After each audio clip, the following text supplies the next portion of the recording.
Je l'avoue, je l'assume, je veux un homme riche. Comment reconnaître qu'un mec a pas d'argent? Il parle français? Les hommes riches en général sont très peu disponibles. Mais tant mieux, ça nous laisse beaucoup de temps pour dépenser son argent. Un nouveau thème, zéro détour. On plonge directement dans le concret. Restez bien accrochés, c'est parti. Les femmes aiment trop les hommes riches, à un moment on va arrêter de se mentir, c'est juste une réalité. Et d'ailleurs à titre très personnel, je veux me marier avec un homme riche. Mais pourquoi? C'est le truc que les hommes sortent comme une insulte, genre ah bon tu veux un mec riche? Bah vas-y, de toute façon t'es qu'une michto. Mais par contre quand un homme dit qu'il veut une femme sexy, qui cuisine, qui dit jamais que l'argent c'est important, là c'est cutie. Là on dit que c'est traditionnel. Pourquoi? Parce que dans ce système, il est normal que l'homme prenne. Par contre c'est suspect que la femme demande. Et traiter une femme de michto, ça sert juste à nous remettre à notre place dans ce monde patriarcal. Mais le vrai sujet il est là. Le problème c'est pas que les femmes aiment les hommes riches. Le problème, c'est que beaucoup d'hommes ne supportent pas que leurs meufs réussissent. La vérité, c'est que le problème, c'est l'ego des hommes. Quand une femme gagne plus que son partenaire, il se sent moins heureux, moins satisfait, moins viril, moins tout, quoi. On va te trouver du travail, tu verras, avec mes amis, on trouvera du travail. Donc non seulement tu bosses plus, tu gagnes plus, mais en plus tu dois gérer sa crise existentielle. Mais attends, c'est pas tout. Même quand une femme gagne plus, elle fait plus de tâches ménagères pour compenser. Genre, pardon de gagner plus que toi, je vais aller repasser tes chemises pour me faire pardonner. Et dans tout ça, les hommes, est-ce que tu sais ce qu'ils font? Eh ben, ils font moins. Mais pas parce qu'ils sont fainéants ou qu'ils savent pas faire. Non, pour prouver leur virilité. Donc résumons, je suis une femme, donc je dois plus travailler parce que je dois prouver ma valeur aux yeux de cette société juste parce que je suis une femme. Je réussis à gagner plus en dépit de toutes les inégalités salariales. Et du coup, je fais plus à la maison pour ne pas froisser la virilité de monsieur. Et là, tu comprends pourquoi les femmes qui sont éduquées, qui sont ambitieuses se marient moins. C'est pas parce qu'elles sont trop exigeantes ou trop dures à aimer, hein. C'est parce que l'entièreté de l'écosystème masculin panique quand il croise une femme qui sait où elle va. On en est à un point où les femmes doivent diminuer leur potentiel pour que monsieur puisse se sentir briller. En gros, d'ailleurs, ça a été prouvé par plein d'études, les hommes aiment les femmes ambitieuses, mais seulement quand elles gagnent moins qu'eux. Alors ouais, je l'avoue, je l'assume, je veux un homme riche. Mais pas pour m'acheter des sacs Chanel, pas pour m'asseoir sur un yacht ou parce que je suis une michto. Je veux un homme riche parce que je veux pouvoir avoir la liberté de m'élever sans que mon homme se sente diminué. En fait, je veux juste pouvoir briller sans qu'on me demande constamment de devoir m'excuser d'exister. Avec ton doctorat, ta place à la cuisine. Cet avis radical use des clichés éculés pour justifier la recherche d'un partenaire fortuné. La vidéo suivante présentera une vision plus nuancée du couple. Je suis obligée de réagir à ce que j'ai vu là sur le 50-50. Ça me fume l'acharnement qu'il y a eu sur ce jeune couple. J'ai regardé leurs vidéos et franchement tout ce qu'ils disaient ça me paraissait normal. Et après je suis allée voir les collages qui ont été faits. J'ai halluciné. Nous aussi avec Étienne on s'est mis en ménage assez rapidement, on était très jeunes. Donc on avait des petits salaires. On s'est mis ensemble, je venais d'être diplômée. Lui était encore en alternance. Donc je suis pas sûre qu'on ait fait un 50-50 parfait dès le début. Mais on répartit quand même les dépenses de manière équitable. Et dès qu'on a eu un salaire tous les deux, on a fait 50-50. En fait, ça me paraît tellement normal. On a fait ouvrir un compte joint, virer dessus nos deux salaires pour tout ce qui était crédit de la maison, eau, électricité, la box internet, les courses, les dépenses liées aux enfants, le docteur, etc. Et ensuite, on reprenait chacun une partie de nos salaires pour nos dépenses perso, donc notre essence, nos sorties, si je devais m'acheter des vêtements ou pareil pour lui. Tout ce qui concerne le foyer, la maison, c'était 50-50. Je vois pas le rapport avec les tâches ménagères, le fait que la femme elle porte les enfants, elle les allaite, etc. Je vois pas le rapport avec les dépenses financières. Ça, c'est des choix de couple. Il y a des mois où on a été dans une galère financière pas possible. En fait, heureusement qu'on s'est entraidés. Enfin, je sais pas, pour moi, c'est la base du couple. Je trouve ça super égoïste de dire « Ah non, moi je veux un mec qui me rince entièrement. » Et vous êtes pris pour qui, les filles?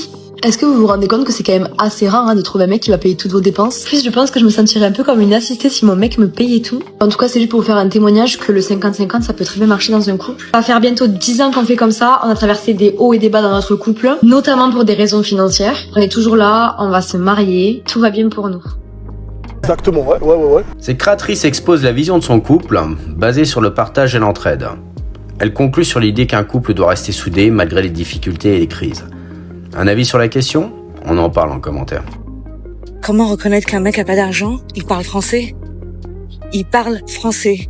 Je me suis dit, Christophe, ne fais pas ça, ne fais pas ça. Ne fais surtout pas ça.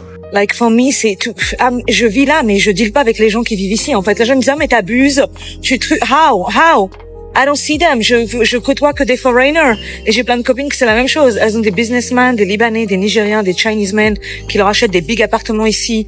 You know, like they're driving a big car. Ils sont là. And, you know, they go to lunch, they go to dinner, they go to la. Shine bright like a diamond, beautiful like diamonds in the sky. They don't have time for this. They don't have time to get in a mix parce que you travel all the time. You know, like tu vis ici, mais you know, c'est chap quoi. And I'm like, yeah, one thing, you don't deal with that. I'm like, you know, like if you just want a basic life, you go deal with that. If you want somebody that's just gonna take care of you. Non, commencez à calculer les foreigners. Et ce qui est bien à Paris, c'est que c'est vraiment une ville tellement mondialisée, tellement touristique, tellement whatever, que t'as toujours l'opportunité de rencontrer des gens qui, they come on business trip, even if it's 2-3 jours. You know, like, go to the nice places. Go to the nice places, have a drink and meet them people. Ça, d'où l'importance de vraiment parler anglais. Like, you need to speak, you know what I mean? Otherwise you're stuck with them here. Non, non, ferme-la, ferme-la. So yeah, speak English, even if it's hi, hello, la la la, whatever, fake it. Fake it, but like, go speak avec anybody, but les Français, en fait, vraiment. Puis même, ils vont t'offrir un truc, qu'est-ce qu'ils vont t'offrir? Ils vont t'emmener chez Gucci, ils vont t'emmener au Galeries Lafayette, prendre une petite paire de lunettes, un petit parfum. Please be real. Be real, je comprends comment les gens, ils comprennent pas ça. Genre, vous checkez pas l'économie, le salaire moyen en France. Combien il y a de gens qui gagnent réellement bien de l'argent? Il y en a très peu, je suis désolée.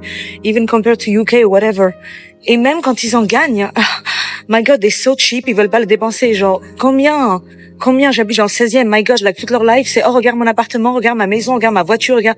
He's not gonna spend on you. PTDR, t'es qui? La créatrice fait preuve d'un mépris déconcertant et sa cible est l'étranger fortuné. On perçoit bien qu'elle n'a rien à proposer et que l'argent lui fait défaut. Partant de son postulat, puisque les Français ne sont pas intéressants et qu'elle se vante de parler aussi bien l'anglais, pourquoi ne tente-t-elle pas sa chance à l'étranger? Pour elle, au mieux, elle ne sera que le plaisir éphémère d'un faux businessman de passage. Moi, je veux un homme qui gagne minimum 5 000 € par mois et auquel je ne paye rien du tout, c'est lui qui paye tout, il n'y a pas de 50-50. Je vois des TikTok comme ça partout dans mes pour toi et les filles, je pense que votre cerveau, il a été conçu à l'envers. Et si vous voulez tout ça et que vous avez eu la chance de trouver un mec qui vous offre ça, vous plaignez pas si vous trompez derrière, parce que c'est tout à fait normal. Moi, je suis désolée pour vous, je vais être super violente dans mes mots, j'appelle pas ça de l'amour, j'appelle ça de la prostitution. Parce que ta seule attente, c'est qu'il fasse tout pour toi et qu'il te paye tout, donc je vois pas d'autres mots. Et toi, garçon, homme que tu es, tu vas te faire berner, alors que si demain tu tombes et que tu n'as plus d'argent, cette femme va te quitter. Elle n'est absolument pas amoureuse de toi, sache-le. Cette femme a un avis tranché sur les tiktokeuses exigeant un homme riche. Le dernier témoignage vous présentera exactement ce type de femme dont il est question. Où trouver un homme riche? Je vais te donner quelques astuces, ma chérie, pour commencer 2024 avec les poches pleines. Et ta garde-robe pleine aussi. Déjà pour commencer, ma chérie, arrête de te substanter dans les vieux queugrés du tiécar où tu finiras avec casquette à l'envers. Les hommes riches sont en général des hommes raffinés avec du goût, donc il faut aller dans des endroits de luxe. Faut savoir une chose, ma chérie, en général, c'est soit tu choisis l'amour, soit tu choisis l'argent. Moi, c'est ça qui m'intéresse, le pognon, le cash, le fric, le mbongo, le ralice. Et si tu choisis l'argent, il faut apprendre à être beaucoup moins exigeante sur tes critères. Tu devras sûrement faire l'impasse sur sa beauté, sur sa jeunesse, sur son temps disponible pour toi. Oui, les hommes riches en général sont très peu disponibles. Mais tant mieux, ça nous laisse beaucoup de temps pour dépenser son argent. Inspire-toi de Georgina, la reine, The Queen, un exemple pour nous. Le vrai exemple de réussite. Je te conseille de t'inspirer d'elle et trouve-toi une boutique de luxe où travailler. Tu ne trouveras que des hommes riches là-bas. Attention, bien sûr, il y a quelques mecs de tiécar qui se promènent là-bas pour dépenser l'argent qu'ils ont gagné dans le halam. Tu les reconnaîtras à leur casquette Gucci. Comment reconnaître un mec du tiécar? Il se promène habituellement avec des casquettes Gucci ou alors avec des accessoires complètement logorisés. En général, tout ce qu'il porte est rempli de marques. En général, ils s'habillent avec des marques flagrantes. Ils ont ce besoin de montrer qu'ils portent de la marque. Et de cette manière, quand ils portent un pull d'une certaine marque, la marque est affichée en gros.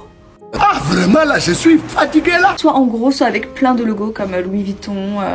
Oui, un homme riche n'a pas besoin de prouver. Sa classe s'en dégage naturellement. Et un homme riche ne porte pas de Gucci. Ces marques-là ont été créées pour les pauvres, bien sûr. Tu ne le savais donc pas, ce sont des marques de luxe créées pour les pauvres pour leur donner l'impression qu'ils arrivent à toucher le milieu haut de gamme, mais tout cela n'est qu'une arnaque. Renseigne-toi, ma chérie.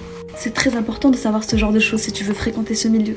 Inspire-toi de notre queen, Georgina. Là, ce que je te conseillerais, c'est de travailler pour les riches. Et bien sûr d'être toujours à ton top. Que quand un homme riche rentre dans la salle et te voit, qu'il se dise « Elle ne mérite pas ce genre de vie.